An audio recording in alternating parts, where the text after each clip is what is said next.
Hi everyone, welcome you all. In today's lecture, we will discuss the same topic, that is the construction of analytic function f of z equal to u plus iv, but here the method is different. So actually in this lecture, we work on the construction of the analytic function by using a Milne method. So Milne method is direct method for obtaining the analytic function f of z. तो यहाँ पे मिलने की method हम पहले discuss कर लेंगे और एक्चुअली प्रॉब्लम फिर उस पे वर्क करेंगे कि by using the Milne methods आपको प्रॉब्लम कैसे सॉल्व करना है. So Milne method is also known as a Milne Thomson method, इसको मिलने थॉम्सन मेथड भी बोला जाता है. तो अभी हमारे प्रॉब्लम में क्या होगा, तो सबसे पहले आपको क्या गिवन होगा, फंक्शन जो है एफ ऑफ जेड है, उसकी वैल्यूज क्या होती है u प्लस आई वी, और ये क्या होगा एनालिटिक फंक्शन, तो ये हमारे पास गिवन होगा. तो अभी मैं इसको डिफरेंशिएट अगर करता हूँ, लास्ट लेक्चर भी मैंने इसको डिफरेंशिएट किया था उसी टाइप से, लेकिन x से. तो f ऑफ x का डेरिवेटिव क्या होगा, f डैश ऑफ z हो जाएगा. u का डेरिवेटिव हो गया del u by del x, i as it is, और v का डेरिवेटिव हो गया del v by del x.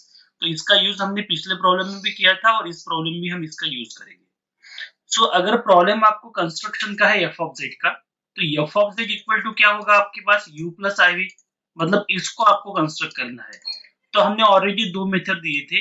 पहले तो आपको एक तो u गिवन होगा, तो अगर u गिवन है तो हमको v फाइंड करना था और उसका यूज करके हम f ऑफ z निकाले थे. और दूसरी मेथड में क्या था, v गिवन होता था और इसका यूज करके हम क्या करते थे, u फाइंड कर सकते थे, और ये अगर नहीं है तो उसका कॉम्बिनेशन होता था. तो यहाँ पे हम वही डिस्कस करेंगे कि एक फंक्शन आपको गिवन है और एक आपको फाइंड करना है. लेकिन मिलने मेथड में क्या होता, तो ये डायरेक्ट मेथड है. जैसे कि अगर मुझे f ऑफ z की वैल्यू निकालना है, तो मेरे पास अगर u है तो मुझे v फाइंड करना था और बाद में इन दोनों को ऐड करके मुझे f ऑफ z मिलता था. या मेरे पास अगर v है तो मुझे पहले u फाइंड करना था और फिर दोनों का एडिशन करेंगे तो हमको f ऑफ z मिलेगा. लेकिन मिलने मेथड से क्या होगा, अगर आपको u मालूम है, so there is a no need to find the value of v, और आपको v अगर मालूम है, so no need to find the value of u. मतलब हम डायरेक्टली ऐसे बोल सकते हैं कि ये बाईपास मेथड है. जैसे कि u का यूज करके मुझे direct f of z construct कर सकता हूं मैं without using the value of v. और v की वैल्यू अगर मालूम है तो u अगर मैं फाइंड नहीं करेगा तो भी चलेगा, तब भी मैं f ऑफ z फाइंड कर सकता हूं. तो ये मेथड आप जनरली कब यूज करेंगे, तो सबसे पहले तो एक तो आपको अगर प्रॉब्लम पूछा है कि solve this problem bye Milne method, तो आपको ये मेथड यूज करना है. दूसरी बार अगर आपको पूछा है construct the analytic function f of z where u is given और v इज गिवन, तो तब आप ये प्रॉब्लम दो मेथड से कर सकते हैं. पहली जो हमने ऑलरेडी डिस्कस की है, और दूसरी मतलब मिलनेस मेथड.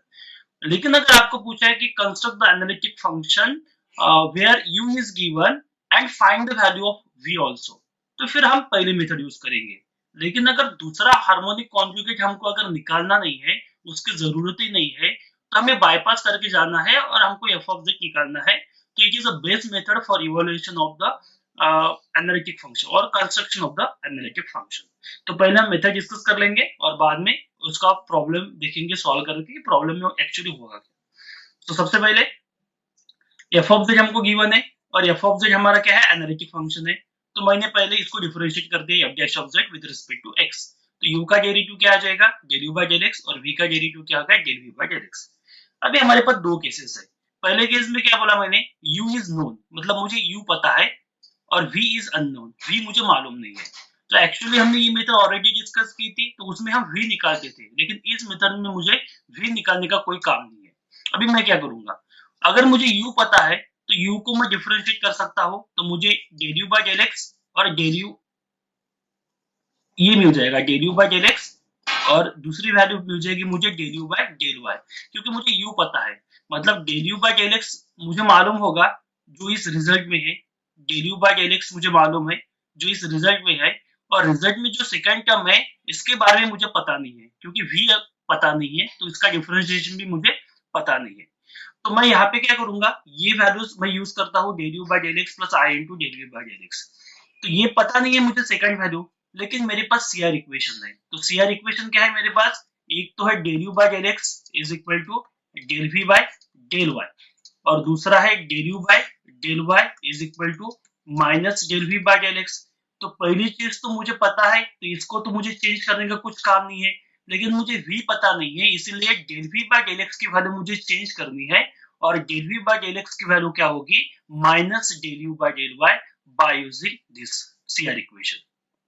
तो या इसकी जगह पे मैं क्या पुट करूंगा अभी, minus del u by del y, तो ये प्लस माइनस माइनस हो गया और del u by del y हो जाएगा। अगेन जैसे हमने किया था एग्जैक्ट में, इसको m बोलेंगे आप और इसको n बोलेंगे एज इट इज।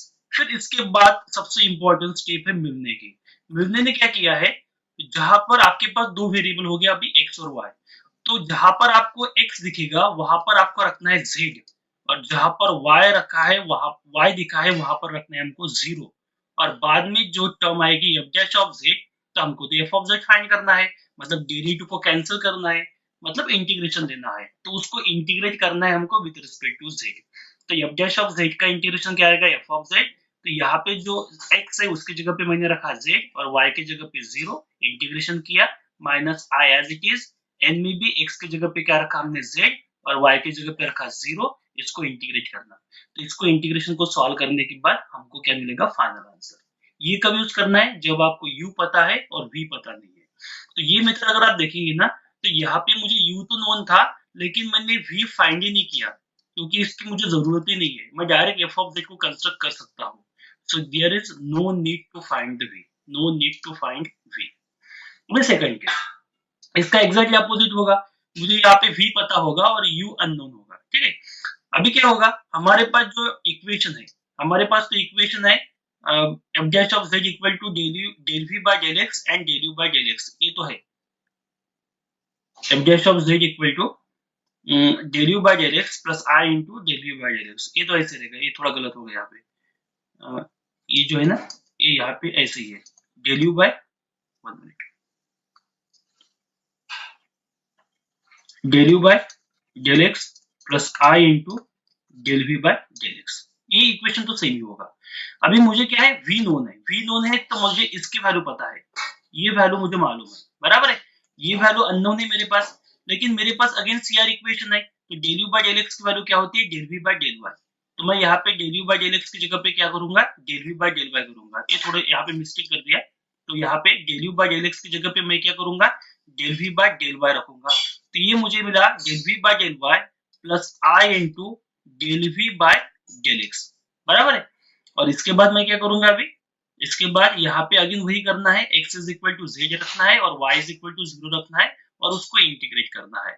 दोनों मेथड एक जैसे ही है, सिर्फ आपको क्या करना है, जो वैल्यूज आपको पता है उसको चेंज मत करो, और दूसरी वैल्यू जो अननोन है उसका डेरिवेटिव आपको चेंज करना है by using CR equation. CR equation क्यों, क्योंकि हमारा जो फंक्शन है वो कौन सा है, एनालिटिक है, मतलब वो सीआर इक्वेशन सेटिस्फाई करेगा।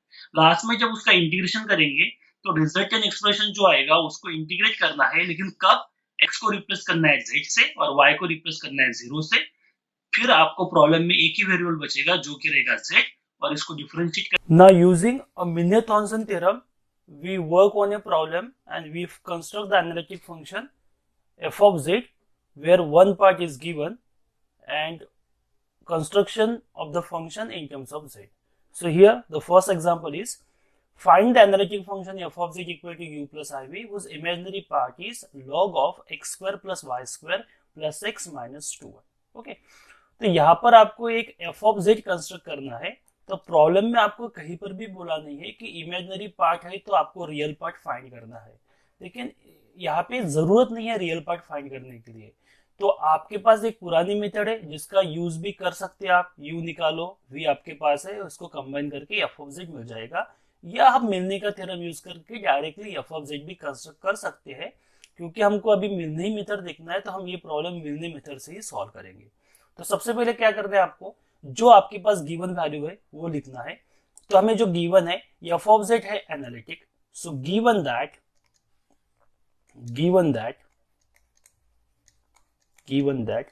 f of z is equal to u plus iv is analytic। ठीक है, तो जब भी फंक्शन एनालिटिक होगा तब क्या होगा, वो सीआर इक्वेशन सेटिस्फाई करेगा। तो इससे लिख सकता हूं मैं, therefore F of Z satisfies CR equation, CR equation. Okay, तो CR इक्वेशन जो है वो लिखेंगे हम। सो CR इक्वेशन कौन से हमारे, del u by del x is equal to del v by del y and del u by del y is equal to minus del v by del x. Now इसके बाद हमें क्या करना है, हमें कौन सा फंक्शन फाइंड करना है, एफ ऑफ जेड फाइंड करना है। और एफ ऑफ जेड की वैल्यू क्या होती है, u plus i v. So f of z is equal to होता है यू प्लस आई वी, ये मुझे कंस्ट्रक्ट करना है। तो मिलने थ्योरम में क्या करना है, हमको इसको पहले डिफरेंशिएट करना है विद रिस्पेक्ट टू एक्स, तो आपको एफ डैश ऑफ जेड की वैल्यू मिल जाएगी। सो एफ डैश ऑफ जेड क्या होगा, एक्स से करना है लेकिन, तो ये मिलेगा हमको del u by del x plus i into del v by del x. So जो हमारा फंक्शन है एफ ऑफ जेड, उसमें u जो है ये हमारा रियल पार्ट है और v जो है वो हमारा इमेजिनरी पार्ट है। तो हमको दोनों टर्म के डेरिवेटिव चाहिए, लेकिन एक्चुअली प्रॉब्लम में जो है हमको इमेजिनरी पार्ट मतलब v की वैल्यू सिर्फ गिवन है। तो v की वैल्यू अगर गिवन है तो मैं सिर्फ v के डेरिवेटिव निकाल सकता हूँ। तो v का डेरिवेटिव आएगा del v by del x और एक आएगा del v by del y. तो यहाँ पे del v by del x तो ऑलरेडी मेरे पास प्रेजेंट है, तो ये मुझे मिल जाएगा। लेकिन ये पहली जो टर्म है del u by del x, ये मुझे मालूम ही नहीं है क्योंकि मुझे u पता नहीं है। और अगर इसकी वैल्यू के बारे में सोचूंगा मैं तो मुझे u फाइंड करना पड़ेगा, लेकिन u तो हम फाइंड नहीं करेंगे। तो हम क्या करेंगे, इसको हम रिप्लेस करेंगे by using CR equation. CR equation क्यों, क्योंकि एफ ऑफ जेड एनालिटिक है, तो ये दोनों क्या है, हार्मोनिक है, harmonic conjugate of each other, तो ये CR इक्वेशन सेटिस्फाई करेंगे। तो u का जो डेरिवेटिव है इसको हम v के डेरिवेटिव में चेंज करेंगे। तो यहाँ पे del u by del x की जो वैल्यू है वो कितनी है, del v by del y. तो हमें क्या करना है, del u by del x की जगह पे हम लिखेंगे del v by del y. तो आपको एफ डैश ऑफ जेड की जो वैल्यू है वो मिल जाएगी del v by del y plus i into del v by del x, और इसको बोलेंगे हम इक्वेशन नंबर 2, और जो CR इक्वेशन है इसको बोलेंगे इक्वेशन नंबर 1। तो अभी हमको करना क्या है, तो हमें v पता है, तो आपको क्या करना है, v के पहले डेरिवेटिव निकालने हैं विद रिस्पेक्ट टू x और विद रिस्पेक्ट टू y, और दोनों डेरिवेटिव हम यहाँ पे पुट कर देंगे। So write down the value of v। v क्यों पता है, क्योंकि आपको गिवन है कि इमेजिनरी पार्ट, और इमेजिनरी पार्ट मतलब कितना होता, v। So the value of v is given, which is given by v equal to log of x square plus y square, बाद में प्लस x और माइनस 2y। तो अभी v x और y का फंक्शन है, तो इसको हम डिफरेंशिएट करेंगे with respect to x and y partially. तो differentiating with respect to x and y partially, x and y partially. So v get क्या क्या मिलेगा वो लिखेंगे हम। तो अगर x से हम डिफरेंशिएट करेंगे तो पहली टर्म जो मिलेगी हमको वो मिलेगी del v by del x। तो जहां पर x है उसका डेरिवेटिव लेना है, तो पहले टर्म में x प्रेजेंट है और टर्म है log की, तो log का डेरिवेटिव क्या होता है, 1 अपॉन, तो 1 अपॉन आएगा ये x square plus y square, और बाद में log के अंदर की टर्म जो है x square plus y square, इसका भी डेरिवेटिव आएगा, तो x स्क्वायर का डेरिवेटिव हो जाएगा ट्वाइस x और वाई स्क्वायर का डेरिवेटिव हो जाएगा 0, क्योंकि y तो कांस्टेंट है, प्लस x का डेरिवेटिव 1 और इसका डेरिवेटिव 0। तो मुझे जो वैल्यूज मिलेगी वो मिलेगी 2x upon x square plus y square plus 1। तो ये होगी हमारी del v by del x की वैल्यू। सिमिलरली हमको क्या करना है, del v by del y भी निकालना है। So del v by del y is equal to, y से करेंगे तो पहली टर्म तो हमारे पास जो है वो है log of x square plus y square, तो इसमें y भी प्रेजेंट है, तो अगेन वही फार्मूला यूज होगा जो पहली बार किया था हमने, 1 upon x square plus y square.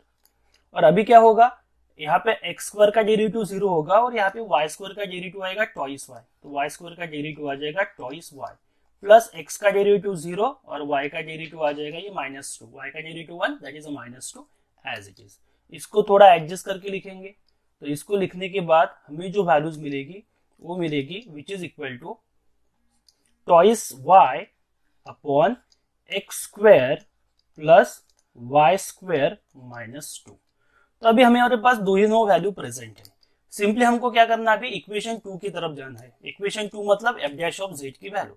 So f dash of z की वैल्यू क्या होती, del v by del y plus i into del v by del x. और इसमें क्या करेंगे, ये वैल्यूज हम पुट करेंगे। So equation 2 gives, equation 2 implies, तो इक्वेशन 2 हमारे पास है f dash of z equal to del v by del y plus i into del v by del x.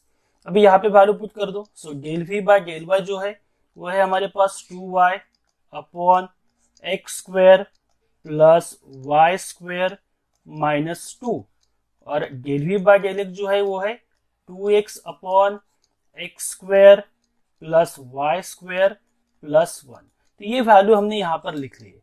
इसके बाद जो मिलने मेथड है वो हमको अप्लाई करना है। सो मिलने मेथड से क्या करना है, जहां पर x है वहां पर z रखना है, और जहां पर y है वहां पर 0 रखना है। सो यूजिंग और बाय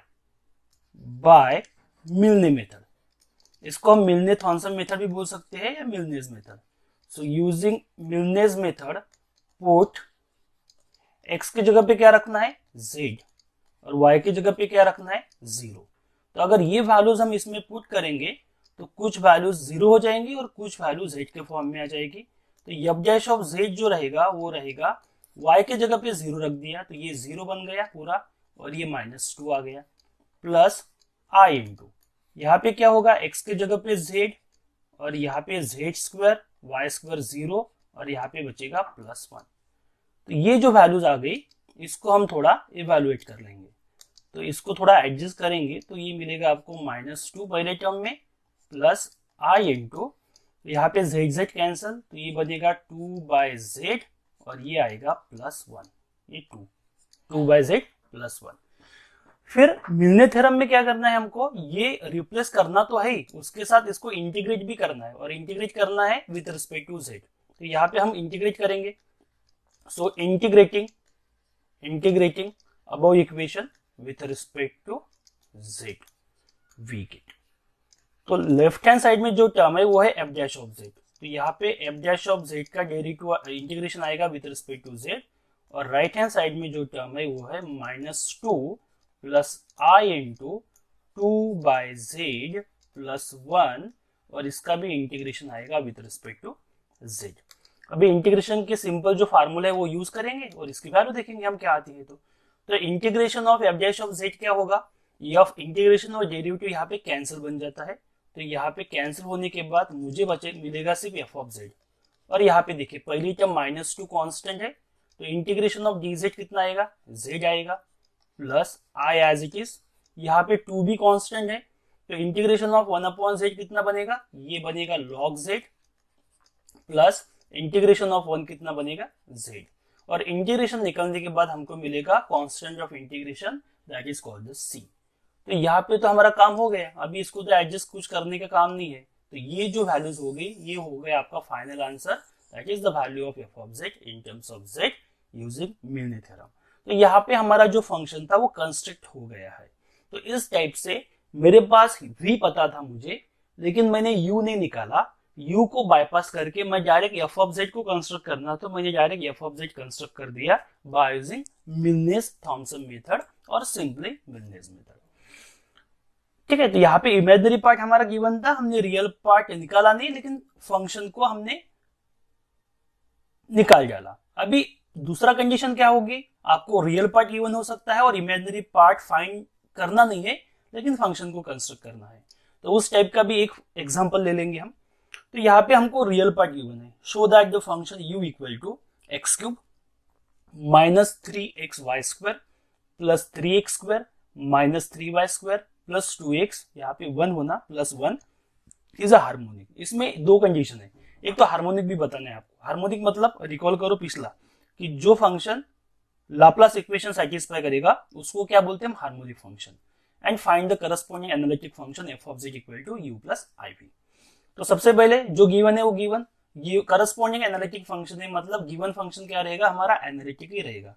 तो एक एक काम करेंगे हम। सो गिवन दैट, ये तो आएगा हर बार, f ऑफ z क्या वैल्यू है इसकी, u प्लस iv, और ये क्या है, एनालिटिक है, करेक्ट है, ये एनालिटिक है। सो एनालिटिक है मतलब क्या होगा, f ऑफ z सेटिस्फाइज क्या सेटिस्फाई करेगा? ये करेगा सीआर इक्वेशन को सेटिस्फाई। और सीआर इक्वेशन क्या होते हैं? Del u by del x is equal to del v by del y and del u by del y is equal to minus del v by del x. ये आ गया equation number 1। इसको दोनों को combinedly 1 दे दिया हमने। Now अभी हमको क्या निकालना है? एफ ऑफ जेड निकालना है। तो एफ ऑफ जेड के बारे में सोचेंगे थोड़ा। सो एफ ऑफ जेड की वैल्यू कौन सी है? यू प्लस आई वी, जिसको आपको निकालना है। और मिलने में क्या करना है? इसको डिफरेंशिएट करना है विद रिस्पेक्ट टू एक्स। तो इसको मैंने डिफरेंशिएट किया विद रिस्पेक्ट टू एक्स। तो ये आ गया पहला u का derivative del u by del x, और v का डेरिवेटिव आ जाएगा del v by del x. Correct है।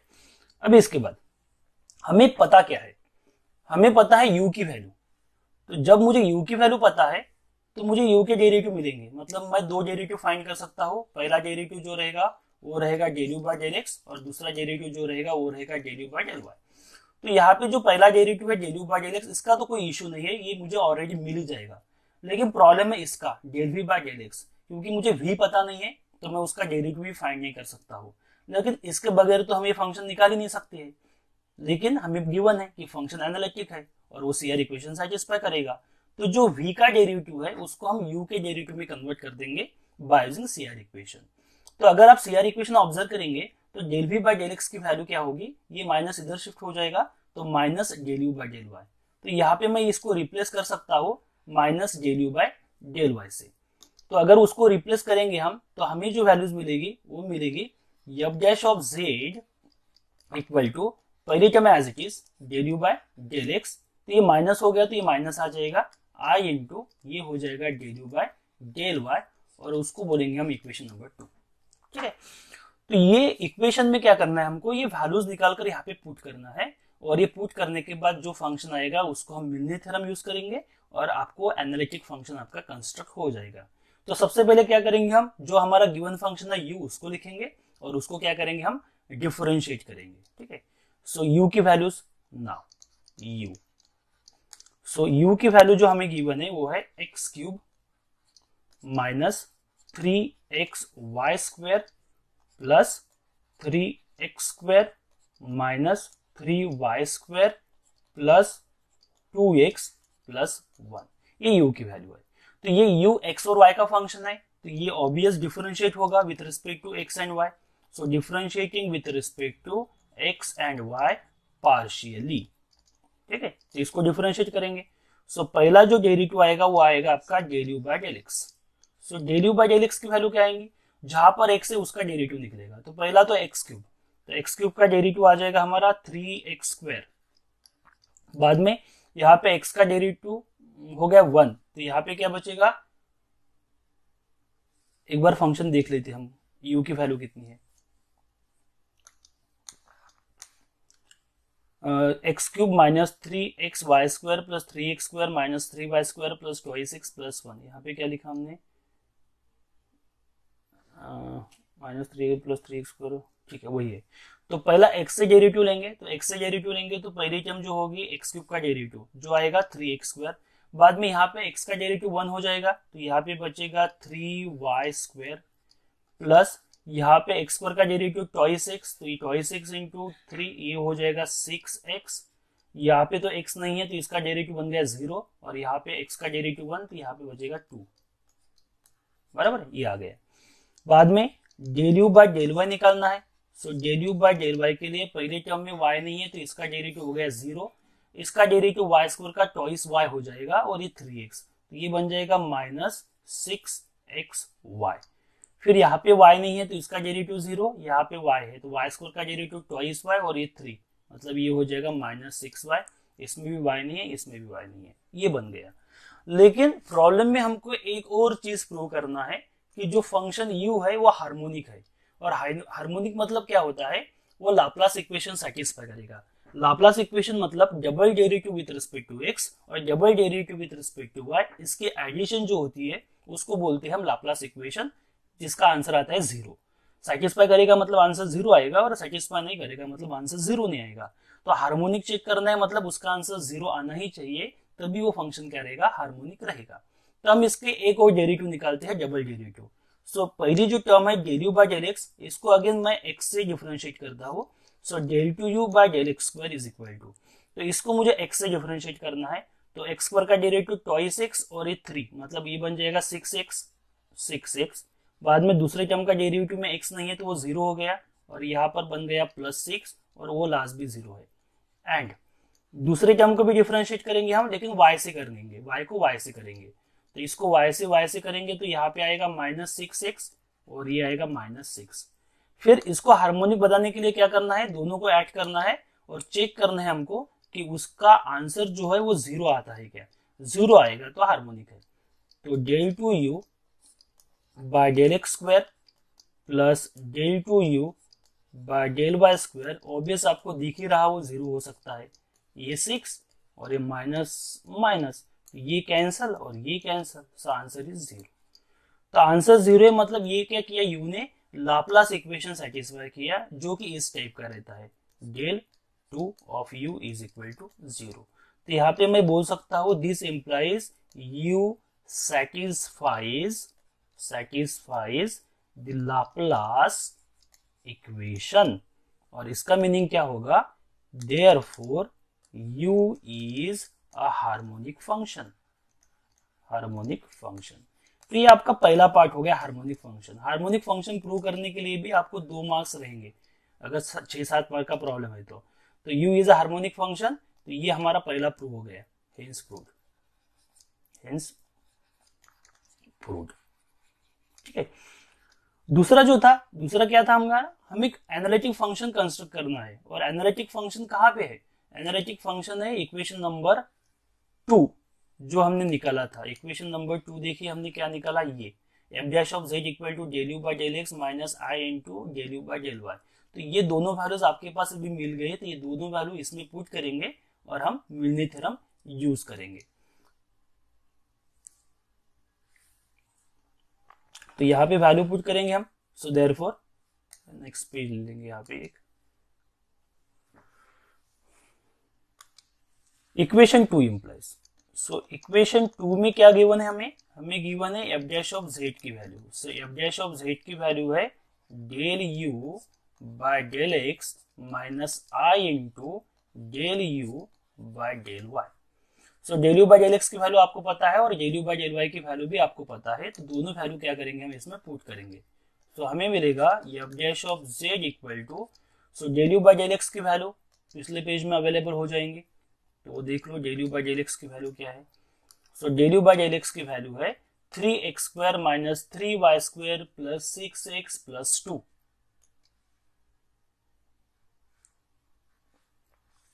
थ्री एक्स स्क्वायर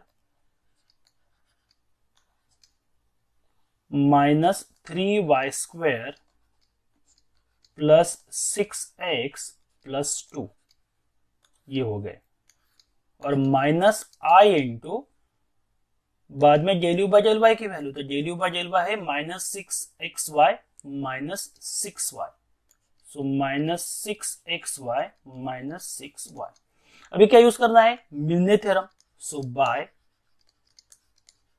मिलने मेथड। सो मिलने मेथड से क्या करना है, जो x है वहां पर z रखो और जो y है वहां पर 0 रखो, सो वी गेट, सो मुझे f डैश ऑफ z मिल जाएगा। तो यहाँ पर x है पहले, तो 3x स्क्वायर तो 3z स्क्वायर, दूसरे टर्म में y है तो ये 0 हो जाएगा, प्लस ये बन जाएगा 6z और ये बन जाएगा 2 और ये माइनस आई इंटू यहाँ पे तो y है सब, तो ये बन जाएगा 0। तो इसीलिए हमको यहाँ पे एक ही ब्रैकेट मिला है जो कि है f dash of z is equal to 3z square plus 6z plus 2। ठीक है, अभी हमको क्या करना है, अभी विंडे ने 2 काम किए थे, एक तो x is equal to z और y इक्वल टू 0 रखना है, और दूसरी बात है इसको हमको इंटीग्रेट करना है विद रिस्पेक्ट टू z। तो हम इसको इंटीग्रेट करेंगे हम, so integrating with respect to z we get, so इधर की जो टर्म आएगी ये आएगी f dash of z dz, और इधर की जो टर्म आएगी ये आएगी 3z square plus 6z plus 2 dz। So integration और डेरिवेटिव क्या हो जाएगा, कैंसिल हो जाएगा, तो मुझे जो मिलेगा, मुझे सिर्फ एफ ऑफ जेड मिलेगा यहाँ से, और यहाँ पे इंटीग्रेशन, तो 3 into integration of Z square कितना होगा, Z cube by 3 plus 6 into integration of Z कितना रहेगा, Z square by 2 plus 2 into integration of D Z is Z, और जो कैंसिल होगा उसको कैंसिल कर दो, तो आपको ये फाइनल आंसर आपका यहाँ पे मिल जाएगा। So f of z equal to, और इंटीग्रेशन निकालने के बाद इंटीग्रेशन का कांस्टेंट भी देना है, क्योंकि ये डेफिनाइट नहीं है, इनडेफिनाइट इंटीग्रल है, तो कांस्टेंट आएगा सी, तो 3 3 कैंसिल, तो यहाँ पे बचेगा जेड क्यूब, फिर दूसरे टर्म में 2 इंटू 3, ये हो गया 3 जेड स्क्वायर, और ये यहाँ पे 2 जेड, और यहाँ पे बन जाएगा सी, और ये किसकी, सॉरी ये एफ ऑफ जेड की वैल्यू, तो ये बन जाएगी हमारी एफ ऑफ जेड की वैल्यू। तो यहाँ पे जो हमारा कंस्ट्रक्शन था वो कंप्लीट हो गया, हमको एफ ऑफ जेड मिल गया। तो इस तरीके से हमने यहाँ पे रियल वैल्यूज गिवन थी, उसका यूज करके हमने एफ ऑफ जेड को कंस्ट्रक्ट किया without finding the value of imaginary part. तो इस तरीके से इजी मेथड से और बहुत ही जल्दी आप मिलने थ्योरम का यूज करके कोई भी analytic function F of Z in terms of Z construct कर सकते हैं। So thanks for watching.